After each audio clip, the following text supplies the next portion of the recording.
Merci de nous prendre en cours pour la émission Oyo Mbongwana spécial à lelo et katikat na banda kona bino pour na likambo asika kolobela bino makambo yo ezali kolekana na mboka na biso Congo et précisément aujourd'hui on va parler sur la ville province de Kinshasa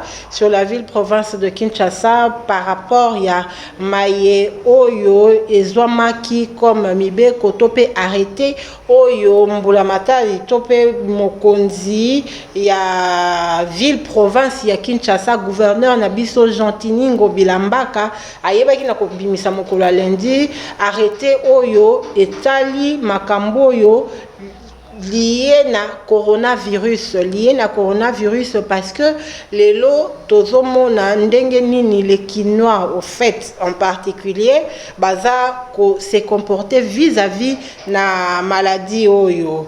En tout cas, tokolekana par rapport ya batan o epesa melibiso toyeba kosola na bino toyeba un peu kobeta masolo na likambo yo etali décision ya mokonzi ya ville province ya Kinshasa topé tobengi papa gouverneur Gentini Ngobila Mbaka bandeko batali na banzi au-delà ya maloba nangao nazoloba. On a des images que nous allons faire défiler tout au cours ya mbongwana ya lelo pour natina na kolakisa bino qu'est-ce qui se passe réellement aujourd'hui dans la ville province de Kinshasa après ba décision oyo ezwamaki na autorité urbaine pour natina na coronavirus. Kasi avant que tout kota vraiment na profondeur ya mbongwana bandeko nangai ba Kinois ba vrai Kinois tikato lobela biso que mon copeto so la mabe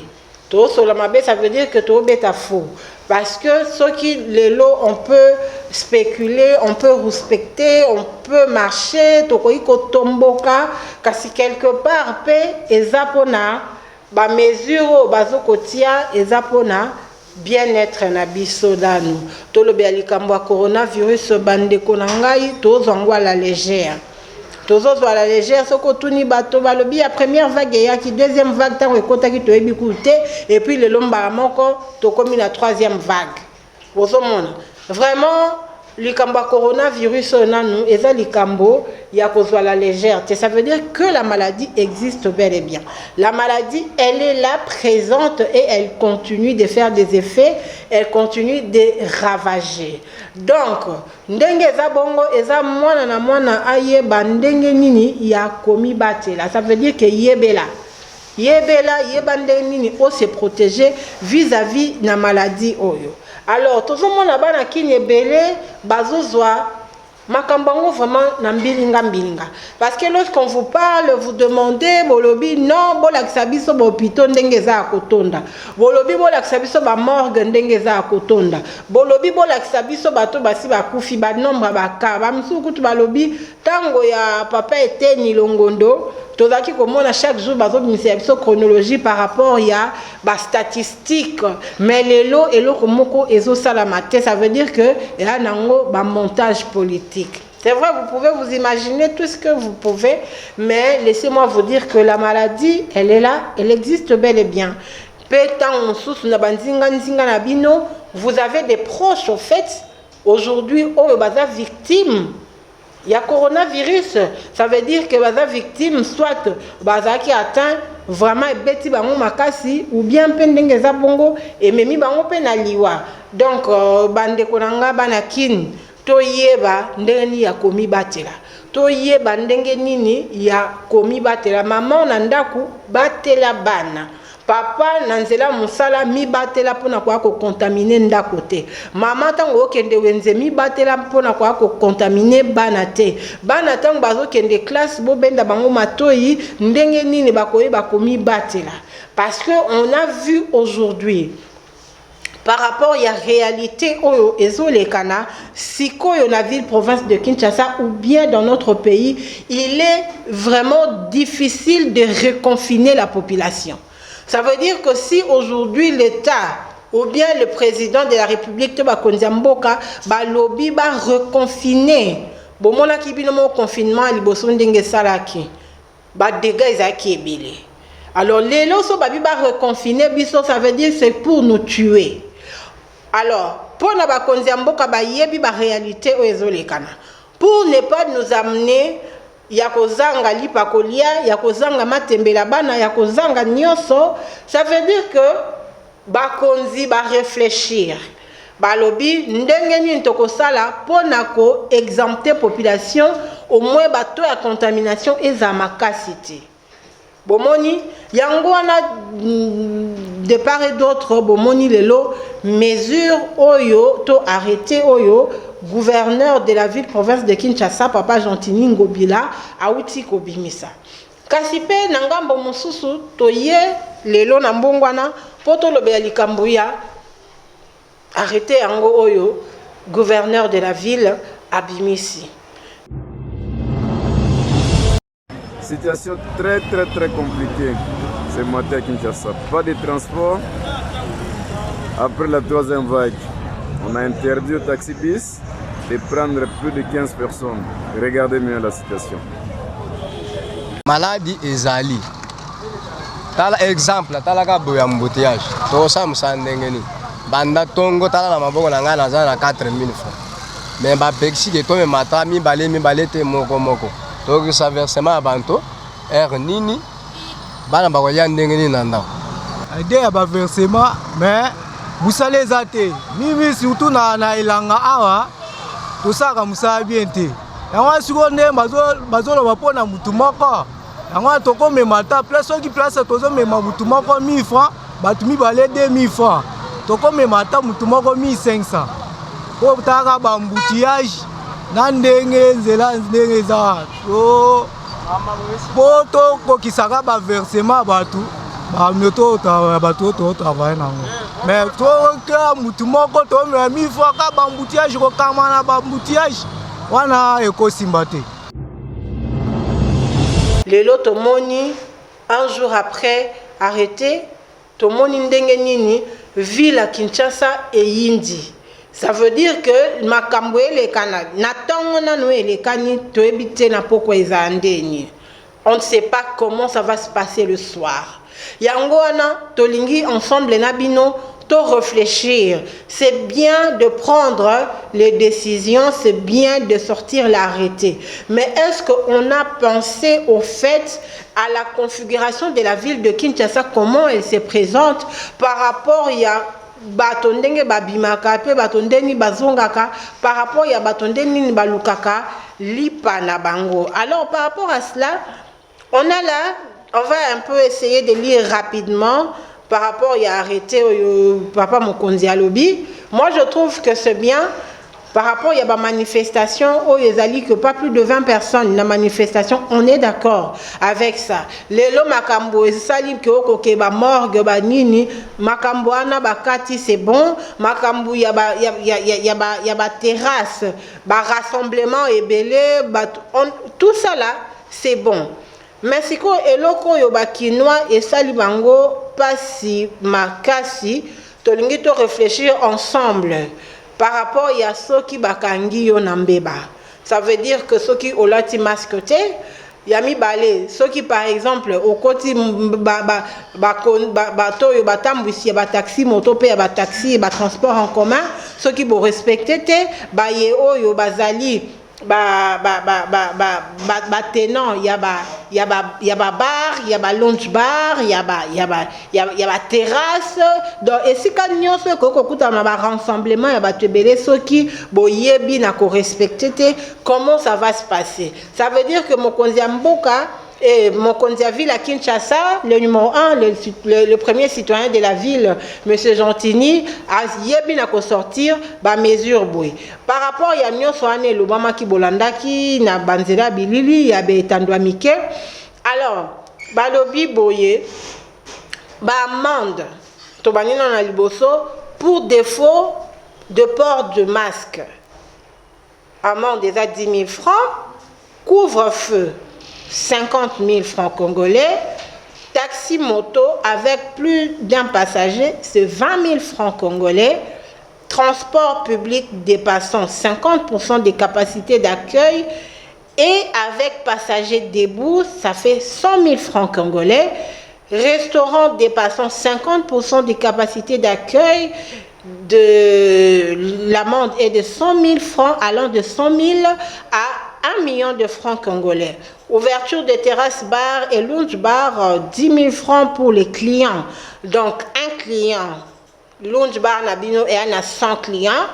Ça veut dire que client encore a fouta 10 000 francs congolais, paie 200 000 allant de 2 millions de francs congolais pour le propriétaire de cet espace-là.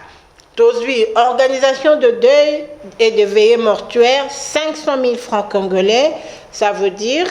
Et puis, si ces derniers sont organisés dans une salle ou dans un funérarium, celui-ci sera fermé pour une durée de 15 jours et le propriétaire sera obligé de payer une amende allant de 500 000 francs à 1 million de francs congolais. Pour les manifestations de plus de 20 personnes, de 200 000 à 1 million de francs congolais à charge de l'organisateur ou de propriétaire de manifestations des lieux. Alors,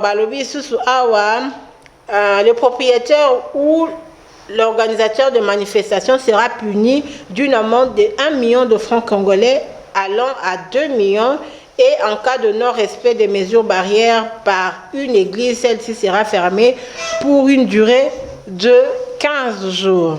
Nabanzi bolandinga na bokebi ndenge nini natangi. Alors sikoyo nalingi to essayer un peu quoi analyser. Nabanzi makambo nyonso soki tolobi totala bakonzi mboka bazui ba mesure nanu. Premièrement, moi je crois que c'est pour démotiver le Quinois, le Congolais, au fait, kopé sa biso, kopé sa bino lourdeur. Yako talakaka, yo vandi na onanganda, bae bakangi yo. Mso zaika na mbongo a 2 bières. Mais bae bakangi yo sikoyo, amande wana ya 10 000 francs ozwango wapi. Ozwango wapi. Talana nuka couvre-feu. Otambola bakangi yo na butu emsu yo mona poche no wana 1000 francs te obeta makolo. Mais siko 50 000 francs wana il faut fouta na butu wana e uta wapi. Eko uta wapi. Ba famille oyo bazolela bandeko na bango bana pasi bakanga bino futa 500 000 francs. Je crois que c'est de bonnes résolutions pour nous permettre de komi batela. C'est pour seulement dire à nous les Congolais, au Kino en particulier, parce que pic Yamakasi, épicentre en fait c'est Kinshasa. C'est pour nous dire que attention, arrêtez de vous comporter normalement parce que nous ne sommes pas dans une période normale. Dans la période moko oyo eza normalité. Ça veut dire que makambu nyonso oyo tozana ngwa habitude ko sala, to sala ngo lisu ndenge wana te. Pourquoi? Parce que nous sommes dans une période de crise, comme on peut le dire. C'est bien. Moi, j'ai loué au fait l'initiative wana bakonzi mboka. Mais quelque part, on est lobby par rapport à Bilili, bandeko réalisation ezo laksabiso déjà Bilili. Bakonzi mboka quelque part tozungi na papa Gentini. La population déjà c'est une population qui souffre. Est-ce qu'il n'y avait pas d'autres moyens de chercher à punir batoyo bakoye bakozala réglementé te bakoye bakozala régloté kaka ya kofutisa bango bambongo. Au moment où la population est en train de souffrir. On voit la ville de Kinshasa, il est très sale aujourd'hui. Pourquoi pas, tango kangi mutu bokangi batuana, vous les incitez à des travaux forcés, par exemple, d'assainissement. Par exemple, au kangi batuna butu, batu mususu wano ko kanga bango, to exiger bango, au fait, ba assainir. Avec ba policier, ba nanyo bazolanda bango, baïba kosala ba misala ya assainissement parce qu'ils n'ont pas respecté onyo so bakonzi basengaki. Natongo lelo kaka. Na banze komi na bureau na yo na matoi na mukonzi mboka comment les gens ont souffert aujourd'hui. Les gens ont vraiment souffert pour na kolongwa banda kuna bango koko maswat bisika na bango ya kayu koko masika na bango ya mosala. Les gens qui ne sont pas véhiculés comme vous, monsieur le gouverneur. Ça veut dire que les gens ont souffert aujourd'hui. Ba taxi moto oyo balingi komema oyo bosengi bango ba mema moto moko. Ça veut dire que moto wana et comme moto moko po mata et comme 2000 francs. Na moto moko olinga yo moko futa 2000 francs. Ba taxi moto ezouta upen ti kitambo magasin, ça veut dire que moto moko il faut afuta 3500 francs congolais pour amata na moto. Les lots transport exaté. Les gens qui sont sortis de leur maison à 6 heures du matin, ba komi na ba misa na bango na ba 12 heures. Ça veut dire que la journée même, la situation est catastrophique, elle est chaotique. Alors, le soir, elle va se présenter comment? Les gens vont faire comment? Dans l'entretemps, il y aura difficulté de transport, les gens vont faire le pied. Moututang mususu auta banda na ebite. Auti banda Zando, auti banda Kingasani, auti banda nini abeta makolo, akoma na ndako nini ba misusu couvre-feu ekuta bango na nzela.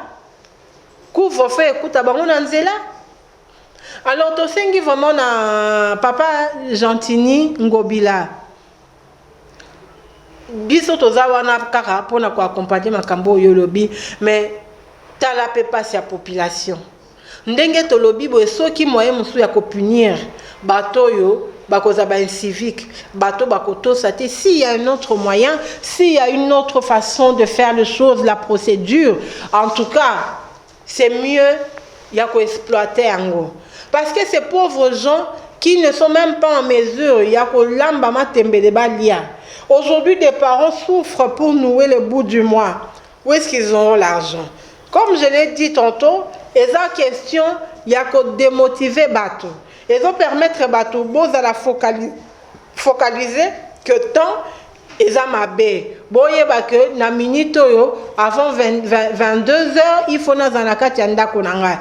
Na koyeko ke na terrasse te na okipo sa omela masanga na vana ndako na sombi masanga na meli na ndako. Moto yo ayebi ke no nga na zaka na babar na zaka na ba lounge na zaka na ba nini. Boye bandenge nini ya ko batela ba musala na bino. Mais par rapport il y a situation, il y a transport. Papa Mokonzi, il y a vu à Kinshasa, mais quand un peu qu'on revoir. C'est vrai que Zami Beko c'est Bimaki, mais tout à la passe il y a population. Vous êtes en train de voir en image comment les gens se bagarrent, comment les gens ont marché. Il y a certains qui ne sont pas sortis. Aujourd'hui, ils ne sont pas sortis parce qu'il n'y avait pas moyen. Mais lobby seront obligés de sortir pour aller chercher de quoi manger, pour aller chercher de quoi nourrir la famille. Mais vraiment, tant que tu as mbongwana, ça veut dire que tu as mbongwana ezala na ba forme nango nyoso. To lingi mbongwana ezala non seulement et pas il y a population mais ba konzi mboka pe. Alors quand vous prenez des décisions, c'est bien essayer aussi de voir aussi au fait la configuration de la ville, comment elle se présente, comment les choses se présentent en ce moment. Déjà en termes il y a tant autres qui ça, il y a coronavirus, ça veut dire que tout est bloqué. Il y a restructuration partout. Il y a vraiment ma récession et salami est belé. Pourquoi? Parce que l'argent ne circule pas. Mbongo ezate na maboko abato. Vous allez voir même aujourd'hui des sociétés n'arrivent plus à s'en sortir. Pourquoi? Parce qu'il y a tellement de problèmes. Alors si on doit mettre tout ça dans le dos des Congolais, payer les 10 000 francs, payer les 50 000 francs, vous voyez. Donc Papa Gentini Ngobila, biso to louer vraiment décision na yo mais to sengi par rapport ya ba amende kanisa population muto azozwa na ema tembela oliati na Kinshasa za un coup KO. Alors 50 000 francs na so bokangi. Si ko so mutango en mesure à foutre à 50 000 francs, dites-moi, vous allez faire quoi de cette personne? Na couvre-feu, bokangi mutu ana 50 000 francs te, boko chaye wapi. Yango bomoni biso to proposer bokangi mutu bosali si bon va travaux forcés, boye tie aki ata kolongola poubelle. Tant lobi bosi, tant bokangi bosimbisi poubelle, bokangi si lobi vraiment ndenge za bongo aobi matin parce que na mutu na ye etambola ndenge ni bokende ko kombisa ye artère publique. Ndeni ni bochaki ye amema poubelle aobi matin lobi nango. À respecter 21 avant 22 heures à zonga nandako. Voilà to comme na suka ya mbongwana spécial à lilo en tout cas les interpellations te mais za contribution na biso to lingaki to sala. On a eu au fait tout le monde dans les réseaux sociaux, tout le monde peut battre babengi biso, balobi na biso mais bon lobela mbongwana, bon lobela pe likambo na nous ba décision papa Gentini ngobila auti kozwa. Biso toza jugé partité. On a fait le travail, ça veut dire que toyé ba ko réfléchir ensemble, to conscientiser pe bino bandeko, biso nyonso maladie ezali. Ba décision ba konziamboka bazozwa, c'est pour nous protéger au fait. Ba lingite pic et zamakasi, c'est pour cela bazo protéger population. Bino molingi ko futa ba amende te, boye bandengini ya kovanda banda kuda bino so bo protéger makamnyon so balobi bo futa ba amende te. Mais par rapport à transport, papa Gentini ngobila talana likambo pour pas saison pesa mingi likamba transport. To pesi bino matondo mingi bino baïban bolanda kibiso na mokola lelo tokutani na bino na mbala ezali koya pona spécial mbongwana matondo.